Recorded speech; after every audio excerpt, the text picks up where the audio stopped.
Hi, this is Ken and Michelle Bass. And you're listening to the Resilient Parenting Podcast.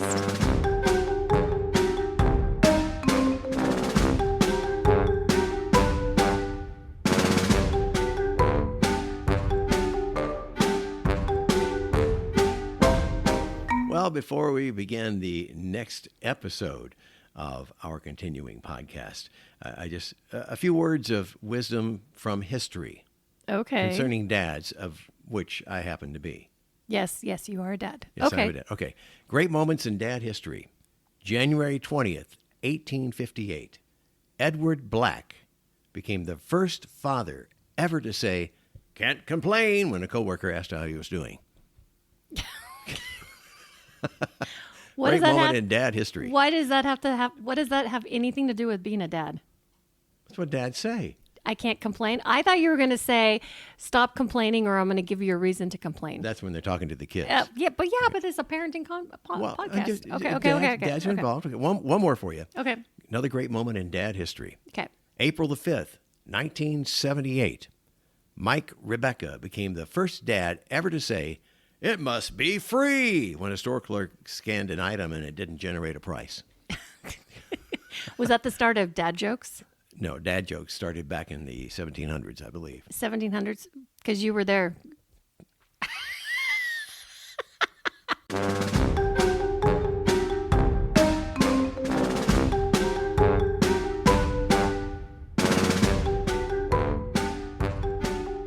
All right, this time we're talking with Randy Jensen, who's superintendent of American Falls Joint School District. American Falls, I don't think we've talked with anybody from American Falls at all. You're the first, Randy. Great. American Falls is a great place.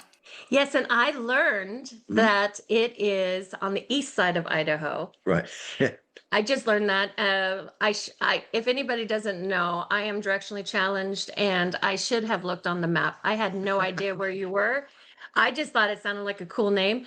And when I'm very excited about what we're going to talk about today, but I love the description that I read. It said one stoplight farming community. Does that pretty much sum up American Falls? Or what would you want people to know? Yeah, it really does. I call it Mayberry with ethnicity. I love that. And you have some great falls, too. I've seen pictures. Yep. Certain times of the year we have really nice falls. Yeah. Okay, I hear a road trip. Because I love all of that so much. So tell us a little bit about American Falls and the school district and what it's all about. And before we get to what we're going to talk about today, like what would you want people to know? It really is really a beautiful little town. Sits on the American Falls Reservoir in the Snake River. We consider it like a real walking community because you can walk or ride your bike anywhere in the community, and it's really great. And it's a really supportive community, a close-knit community, a lot of support for each other in our community. It's just a really nice place. Lots of green space in our community, beautiful golf course that's right in the center of town. We have really great schools in our community.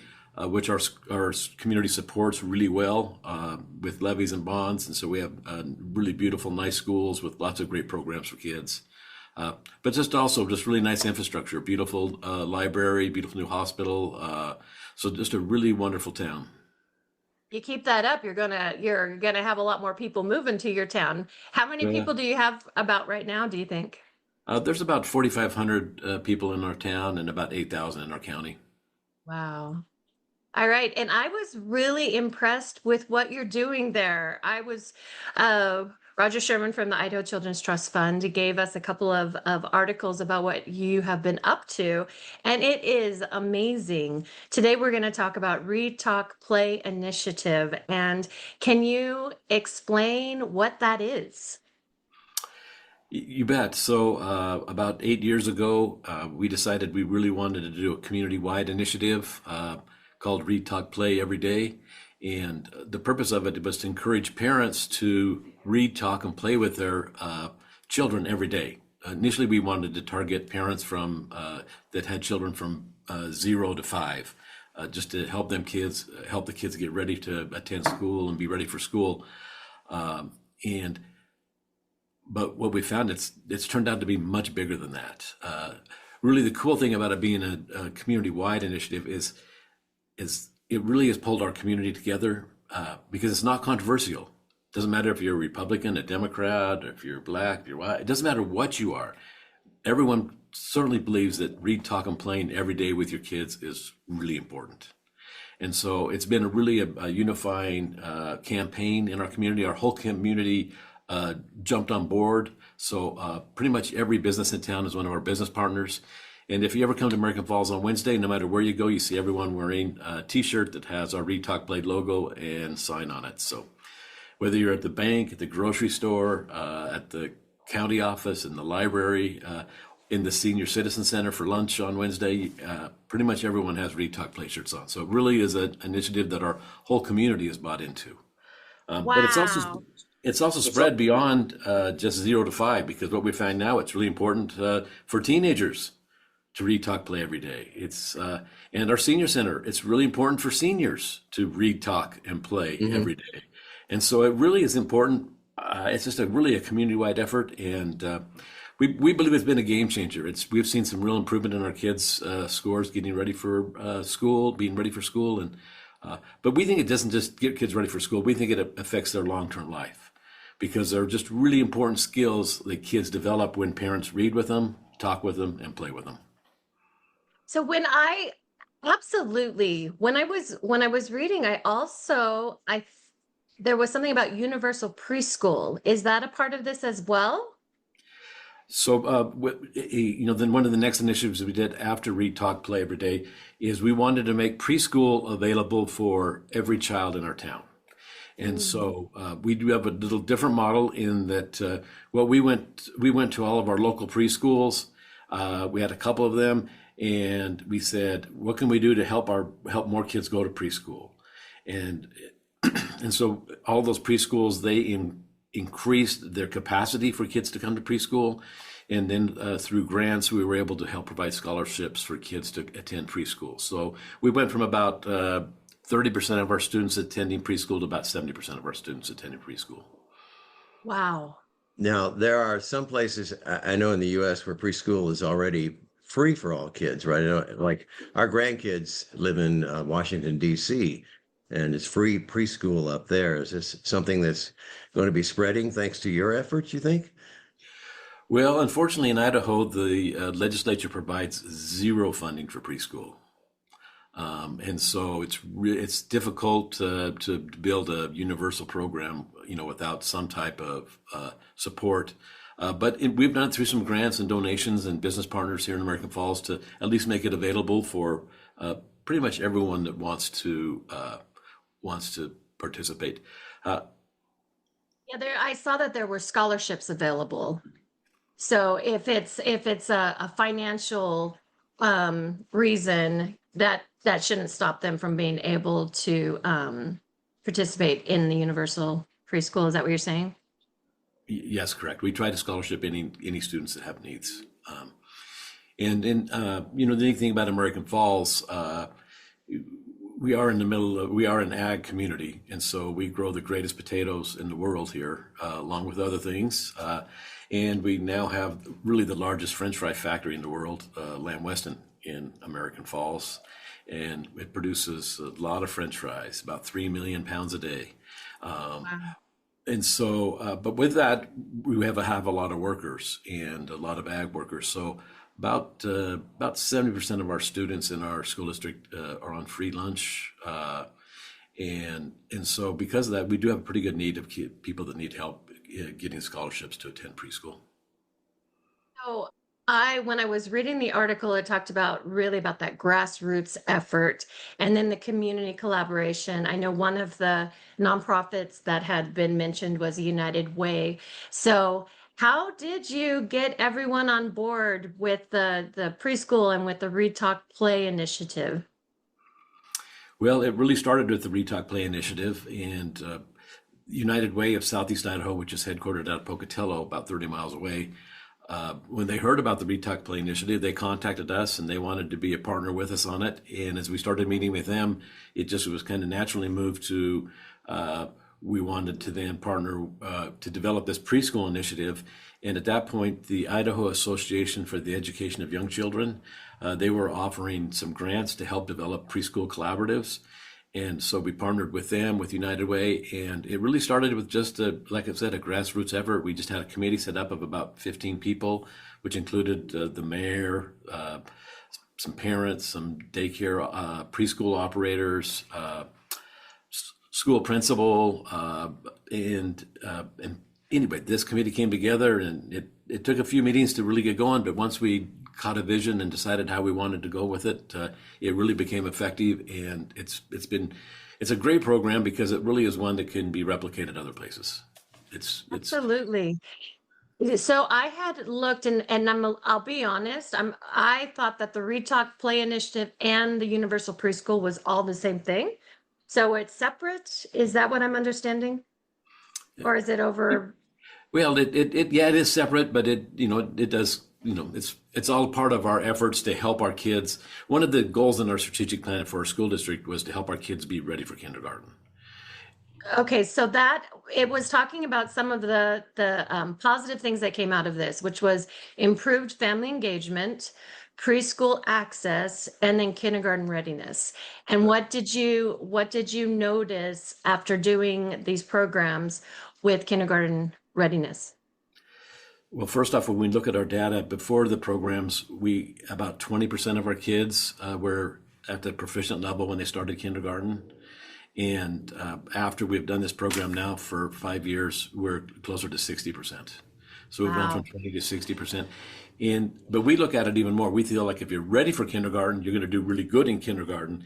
And by the time our kids at the end of kindergarten, we're more like 80% of our students are proficient. Wow. Okay.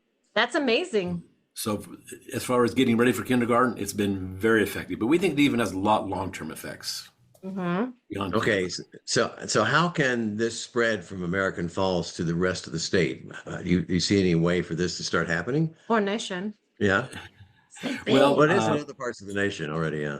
Yeah. So there's probably 20 different communities in American Falls or in Idaho that have adopted the Read Talk Play initiative, and so we create our logo, we share our logo. We encourage every community to become a Read Talk Play Every Day community, and we do whatever we can to help them get started and get going. And really the same for the preschool model. We've had a lot of communities in our town visit American Falls, come and visit our preschool initiative to see how we're doing it, and we're just encouraged to we encourage other communities to do what we're doing. So for folks that are listening right now who are interested, where would they start? Who would they get a hold of? If they're interested in Read Talk Play Every Day, contact me. If they really want to develop a preschool collaborative, the Idaho Association for the Education of Young Children is a great place to start there because they provide opportunities. The Blue Cross Foundation also provides a lot of help through the Idaho Association of Young Children, and they'll provide a lot of assistance to communities that want to develop one. It's such an amazing, I have always loved grassroots efforts and having like the idea on Wednesdays where everyone wears the shirts and supports this. And then, thinking about teenagers and what they need, and then the senior center, it's just spreading just this love of community and closeness, which I'm not gonna lie, I think we need more of for sure right now. So I love that so much. So is there anything else that we haven't asked or that's important that you think would be important for people to know? Well, it's really quite simple. I mean, and every parent can do it. Just to talk to your kids, to play with them. Some parents might love to read to their kids, but other parents may want to just play with their kids, or just simply talk.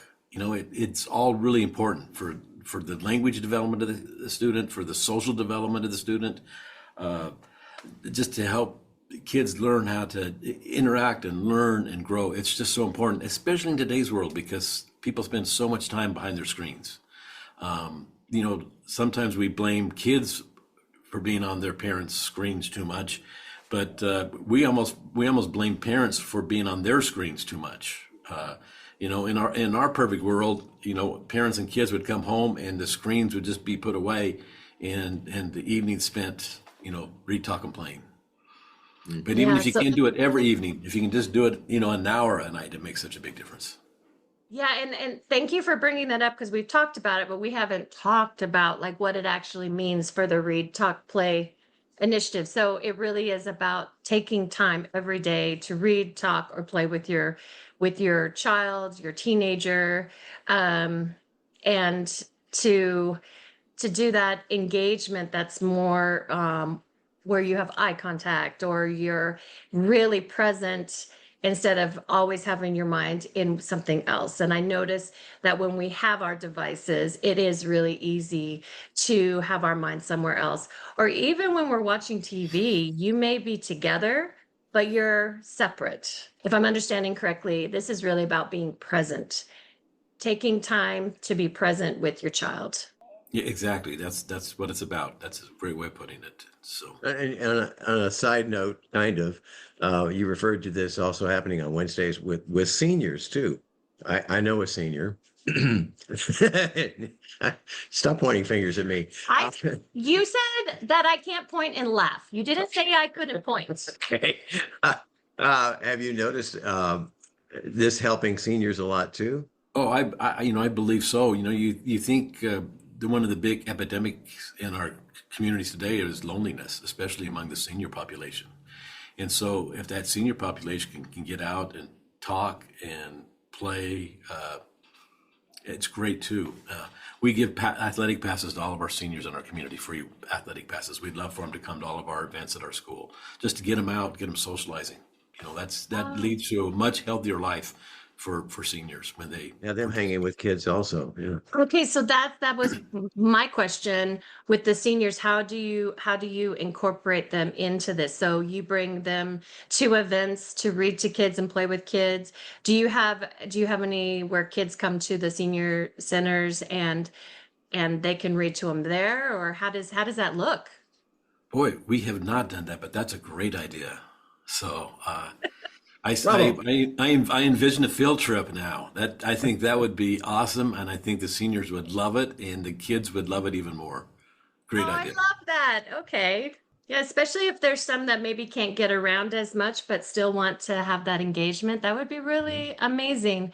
I don't know if we still have it, but there was a preschool or a daycare that was right next to a senior center, and they actually incorporated it together where the kids would come and visit with the older folks, and they would play together, and it was beneficial for both.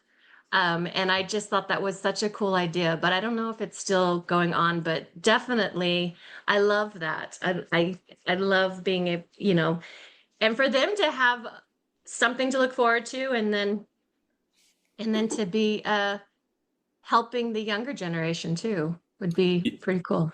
Yeah, I think it's a great idea. I'm gonna as soon as we get off this phone, I'm gonna call my elementary principal and say, how can we arrange to either take one of our preschool classes or our kindergarten classes on Wednesdays or to the senior center, because we have a very active senior center, but it's a big enough building that we could bring a class of kids in, and I think they all would it would really benefit both. Yeah, those kids are going to get spoiled, is what's going to happen. Yeah, great idea. Well, speaking of great idea, Read, Talk, Play, and then the Universal Preschool, and then just community coming together. So if you love what you hear, I know you will. I am curious, just before we go, what are some of the other towns that are already doing it? Because maybe there's someone listening and don't realize that it's already started in their area. Do you have some off the top of your head? And you don't have to know all of them, because I can actually list them in the show notes. Sure. In Pocatello, Idaho Falls. I'll have to get you the list that you can put in. That'd be great. Okay. So if you could get me the list of those areas that already are starting this initiative, so that folks that want to get on that and then we'll know also like where we need to work more on getting this in in your area, whoever is listening right now. Any last minute thoughts? No. Besides, this is amazing. No, but from what he said at the very, very beginning, I keep hearing the theme to the Andy Griffith Show playing in my head. Aren't you supposed to whistle? Well, yeah, but Well, thank my you whistle so isn't much. bad enough right now. My whistle isn't whistling. Yeah.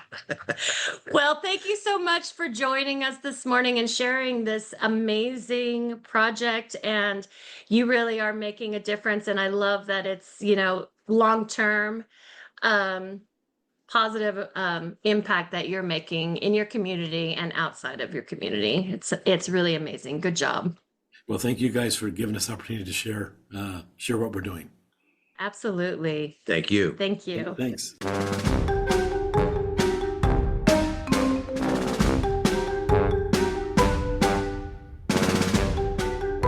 This podcast is brought to you by the Idaho Children's Trust Fund.